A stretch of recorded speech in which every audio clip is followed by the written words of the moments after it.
Chindo, what do you make of the latest in Myanmar, where the glow of laureate of a Nobel Peace Prize, Aung San Suu Kyi, must have been given a devastating blow? Well, obviously, she's in a very difficult spot because of, on the one hand, she enjoyed this high profile internationally as this peace laureate, and a lot of expectations on her to do something to, say, alleviate the situation of the Rohingya people and also the crisis. On the other hand, she's the head, she's de facto head of this Myanmar, the country, and also I think it's very difficult for her to go against the popular will of the people, which is actually very much against Rohingya people here. Well, Chindo used the phrase a popular will of a majority, but what are those majority people? Well, this really is a case of a tyranny of the majority. You have this ethnic minority is Muslim, and 1 million of them in Myanmar. That is correct, but it is, and in that province, very large percentage in Rakhine. They have been persecuted for decades, and you have had cycles of violence, and you also have, they're stateless because the Rohingya people are not considered citizens of Myanmar, former Burma. The laws go back and say if you can't prove you were there in 1823, you can't become a citizen. So these people are ethnically related to people across the border in Bangladesh. They're Bengali, but they can't be citizens of Bangladesh. They are not citizens of India. They're not citizens of Myanmar. So they are a stateless people, and there's been violence sporadically for decades. Let me go to Professor M.D. Nalapad. Hello. Hello. Can we draw a parallel comparison between the Rohingya in Myanmar with, for example, the Tamil Tigers in Sri Lanka, or the civil strife within the former Yugoslavia Federation? Well, so I think you have said very correctly about the Tamil Tigers in Sri Lanka. This was a terror group that frankly hid behind the Tamil population. The Tamil population is a largely peaceful population, but the LTTE was a gang of terrorists, and they would always put forward the view that they represented the Tamil people. In the same way, you have a very ultra-radical group in the Rohingya who have been carrying on an armed struggle against the Burmese state. And what do they want? They want an independent Wahhabi state. They say that as Wahhabis, they cannot continue in a state that is majority Buddhist. So this is the dilemma facing Aung San Suu Kyi. And I'm sorry to say, many of the countries that are urging Aung San Suu Kyi to turn a blind eye to this fact are actually creating a situation in which terrorism can thrive in Myanmar. Well, it's pretty easy to be involved in the current round of finger pointing. Professor Nalapad, let me go back to Professor Nalapad again. Prime Minister Modi refused to criticize Aung San Suu Kyi or the military in Myanmar during his short official visit to Myanmar. But after he returned from Myanmar, he urged Aung San Suu Kyi to speak out and to criticize the bloody crackdown on the Rohingya rebellion. Why do we have this difference in the attitude of Prime Minister Modi? Well, the Indian spokesperson in India basically said that the issue should be settled in a way which meets the tenets of justice. And let me remind you that Myanmar is not the only country in that region where this kind of a struggle is going on. You're seeing it in the Philippines, for example, in Marawi. You're seeing it in Thailand. You have seen it in parts of India. So in all these places, unfortunately, this kind of an armed struggle has been going on, and these groups are in fact networked with each other. They are close to each other, and basically their point is they want separate states. They don't want to live with a majority of people. They would like to live in a separate state where you can follow a very ultra extreme view of theology and laws which very frankly do not belong to the 21st century. Let me turn to a commentator in Myanmar, Mr. Yokuku. Hello. Hello, yes. What can you tell us about the latest? Hello?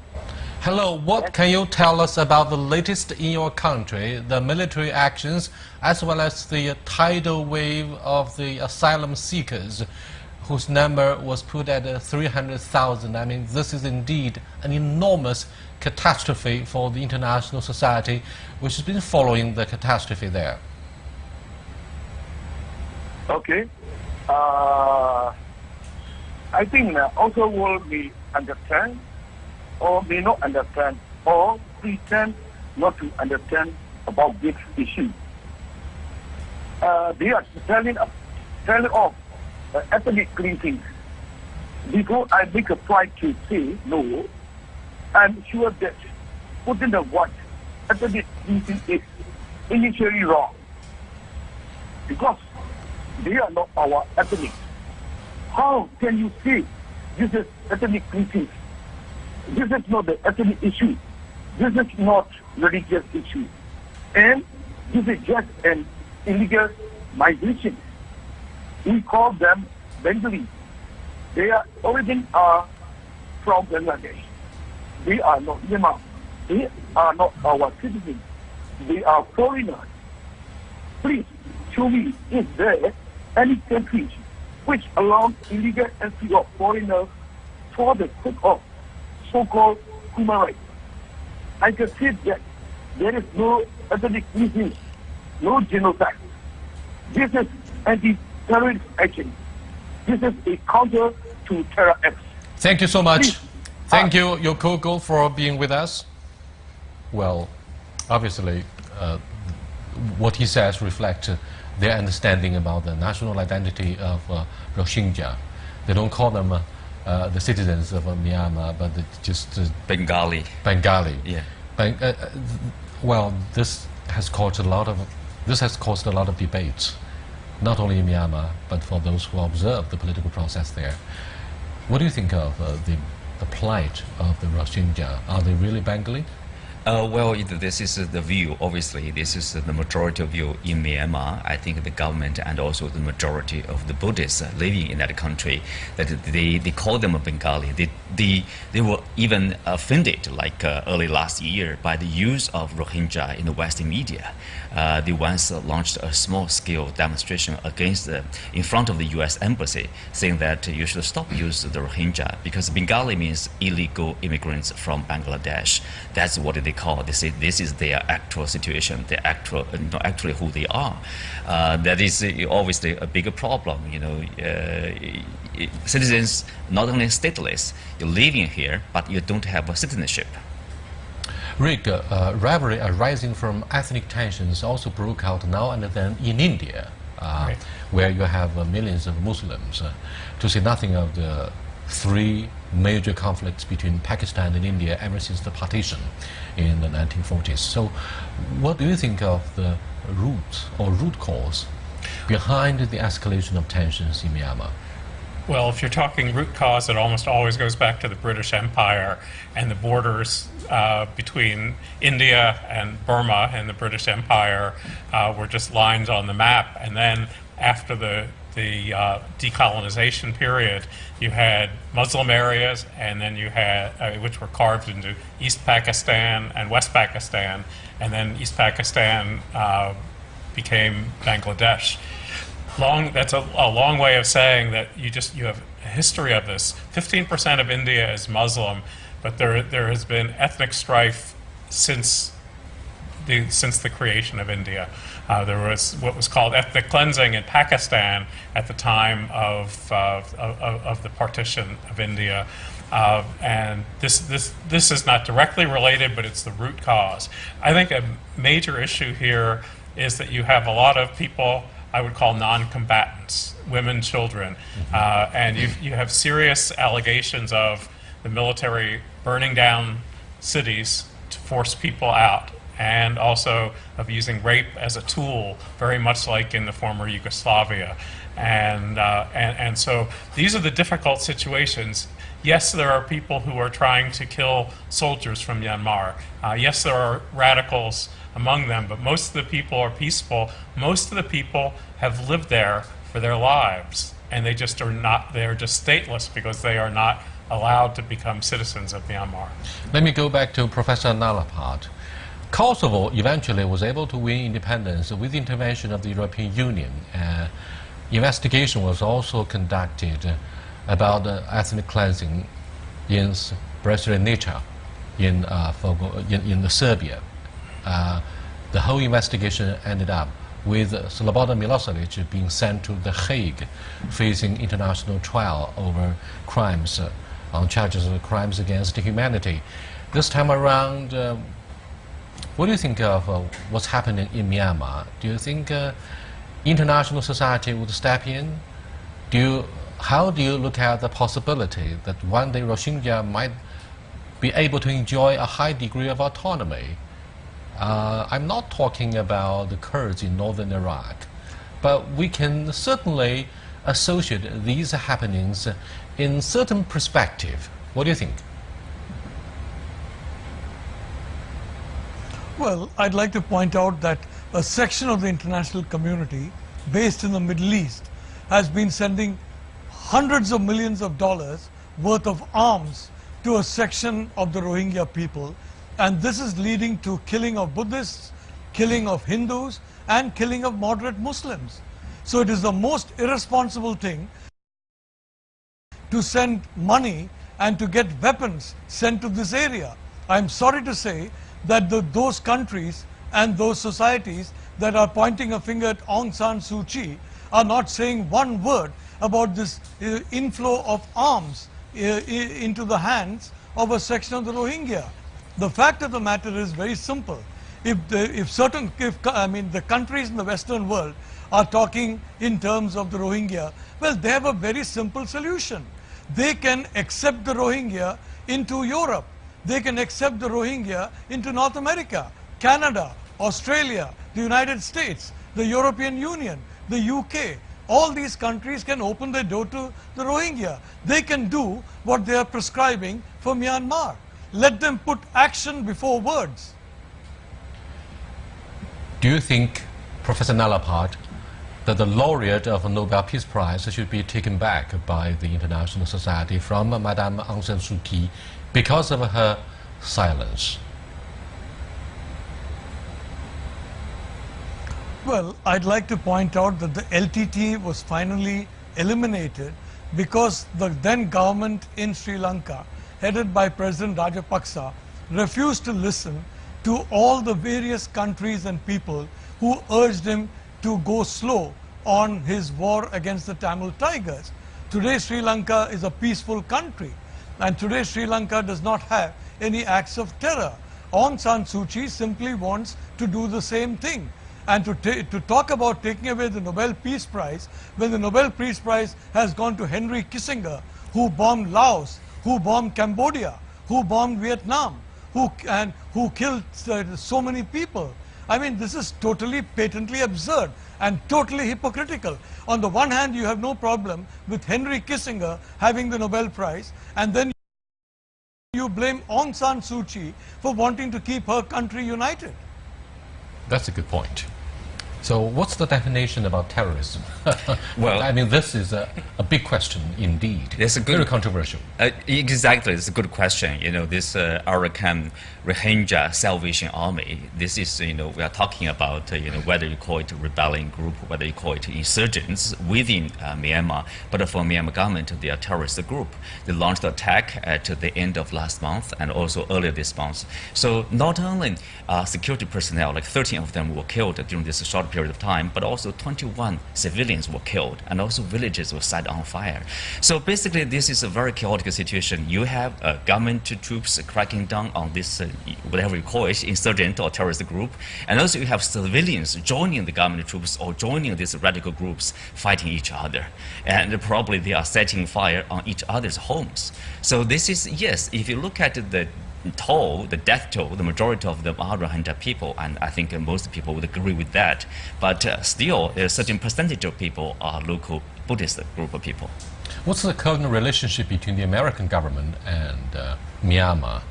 The American government has, I would call it a neutral relationship. It's not really ally, it's not enemy. During the period of Barack Obama, he actually went to Myanmar, the first American president. But Obama naturally would definitely go there because Right. of the same title of Nobel Peace He was, Prize. and he, Yeah, he's the winner. Well, and he was sending a message to Aung San Suu Kyi. But even in the Trump administration, the United States has laid back somewhat. You have not seen the criticism of Aung San Suu Kyi. I think I've heard much more come from Europe, much more come from Britain than from the United States. I think the United States would like to see less violence, but because of the war on terror, is not going to condemn the government of Myanmar and say you shouldn't fight terrorists. They will just call for moderation. But what should be done next to bring an end to the mistrust and this around the violence? Question number 2 is how would the international society respond to the crisis of humanitarian, disasters? Those refugees in their thousands definitely need humanitarian relief efforts. That's for sure. I think the international community should focus on one hand, to provide this necessary material relief, materials to these refugees locating now mostly in Bangladesh. Bangladesh is facing this pressure, population pressure and economic pressure, and also sometimes security pressure. At the same time, I think ultimately it's a problem of Myanmar. They have to find a reconciliation process, basically, to bring the two people understand each other, building the trust. I'm not sure about the collective attitude of ASEAN, the regional bloc. However, Malaysia seems to be one of the first countries that reached out to the victims of the current violence in Myanmar. They've sent tons of humanitarian food to Bangladesh to help and assist with those victims. What do you think of, what do you think should be the proper response from ASEAN? Well, ASEAN needs to be involved. I understand why Malaysia did it. I could understand why Indonesia because or the of Philippines. Muslims. Exactly. Malaysia, Indonesia do not want to see Islamic radicalism. They don't want to see mass burnings of villages, mass rapes being used as recruiting tools for people who will be terrorists in their own countries. Also, you have a almost completely Muslim country, Bangladesh, that is very poor, and Bangladesh can't afford to absorb the costs of the refugees. So the other countries nearby that have more in terms of the ability to pay really do need to step up. And it shouldn't just be the Muslim majority countries. This is a humanitarian disaster that transcends religion. The Pope spoke about this weekend, and he spoke very strongly, saying these people are not Christian, but it is our Christian duty to help them. Professor Nalapad, the Rohingya army has called for a 1-month ceasefire with the Myanmar military, which was ruthlessly turned down. But what about the motorcade of humanitarian relief that needs to be delivered to the refugees? And do you think the United Nations Security Council should hold an emergency session and discuss an agenda about what should be done there? Well, I'd like to point out one fact. There have been acts of terror in Europe, especially in Britain and France, and in the United States. I don't think there were any mass rapes or mass murders or mass killings in these countries. If they were, they don't seem to have come to attention of media. But yet there have been acts of terror. Terror is a very complex issue. You can't really, simplify it by saying, oh, it's a reaction. It's not a reaction. It's an action. And it's an action of a vicious ideology. I am very proud to say that in my country, the Muslim community is a moderate community. It's a modern community. They welcome, for example, certain amendments to a situation in which a Muslim man could divorce a Muslim lady in 10 seconds. So our Muslim community is an example for the whole world, and specifically in Myanmar, the Rohingya themselves should take the initiative in identifying these extremist fighters, bringing them to book, and to ensure that this kind of activity does not go ahead in their name. They have to embrace modernism, they have to embrace moderation, and that's the only way you can solve this problem. And do you think the UN Security Council should discuss the issue of economic sanctions against the government in Myanmar, which has actually been dominated by the military? If you look at the defiance of the military facing international crusade against the violence. And the next question, Nalapat, is one of the four major issues concerning the peace process in the Middle East is the return of the refugees, Palestinian refugees, to where they used to live. Now, of course, the refugees of the Palestine number, millions. It's obviously a difficult situation. But what about 300,000 refugees from Rohingya? Will they be able to be returned to their homeland after perhaps the intervention of the international society were to take place? Well, I would like to say that those countries that are making a huge noise about the Rohingya should open their doors. It's only a few tens of thousands of refugees. The UK, for example, can easily accommodate them. France can accommodate them. I think Europe should basically, substitute action for words and invite the Rohingya into their own territories. I think that, that is exactly what needs to be done. Why are you putting all the onus on poor countries who have no money? You're rich countries, you have the money, you have the ability, and you have this enormous big heart that you're demonstrating by all this attack. Oh, by the way, Germany is home to 1 million. As for the Security Council. By the way, Germany is home to 1 million Muslim refugees. Well, I'd like to say I don't believe the Security Council should take up this kind of an issue.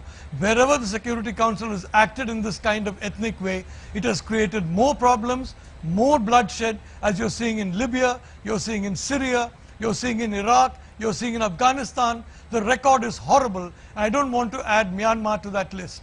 But what can be done, Rick and Chinduo, about the refugees? I think refugees, if you look at the past, the flight of Rohingya people to Bangladesh, most of them have been actually repatriated back to Myanmar. But you have like several waves. This is the latest wave, the fourth wave of a flight of Rohingya people from Myanmar.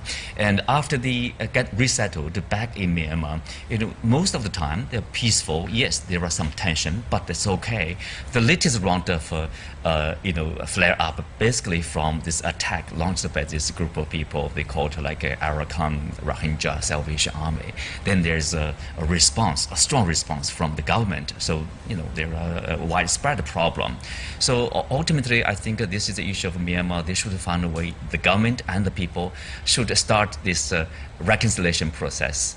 One of the major campaign pledges that Aung San Suu Kyi made in the process of elections was national reconciliation.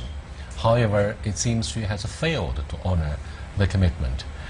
Now, it seems Myanmar, which is called a young democracy, has failed to fix all of those major issues, including insurgency of militias in northern Myanmar that share the border with China. So what do you think of the challenges, multiple challenges that Aung San Suu Kyi faces in inaugurating a serious process of national reconciliation and, of course, the reconstruction of the Myanmar economy?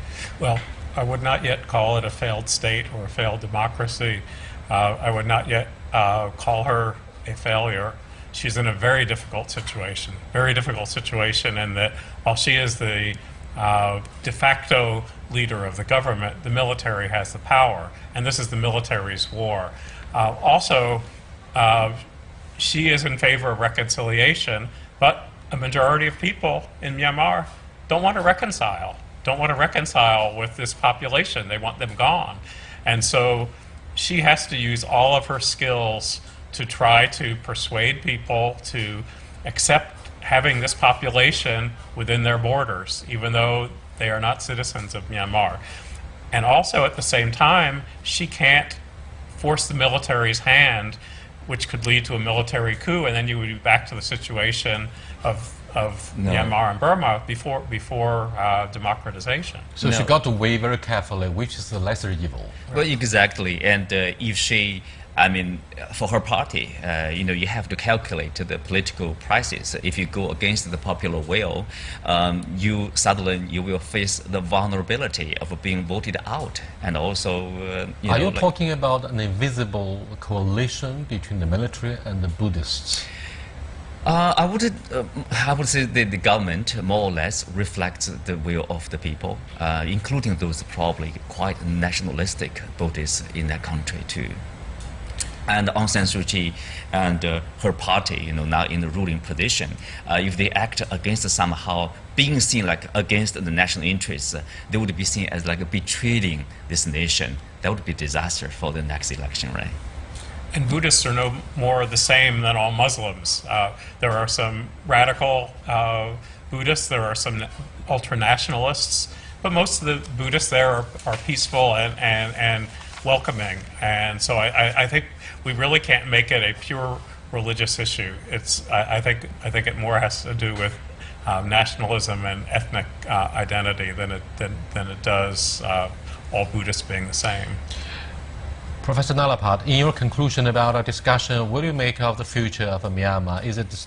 Will it continue to be a democracy that enjoys the blessing from Western nations, or will it be a failed economy, given the brutal fact that it doesn't have the social stability, which must be the precondition for whatever economic rebuilding or national reconciliation?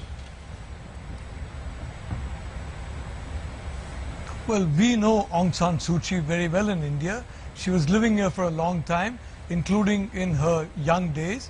She's a woman of steel. She's got very strong principles. She's a very patriotic individual. And I am very certain that the resources that Myanmar has got, Myanmar will progress and go ahead. The problem is that the Rohingya community has to understand its enemy is not the Buddhist population. Its enemy is not the Hindus. Its enemy are the Wahhabis in their midst. And throughout the world, we have this problem. If you're looking, for example, at India, from 20 million, Muslims have peacefully developed to 168 million. In Pakistan today, the minorities are less. Thanks a lot, Professor Nalapat. Time is running out. Well, today we commemorate the anniversary of September the 11th terrorist attacks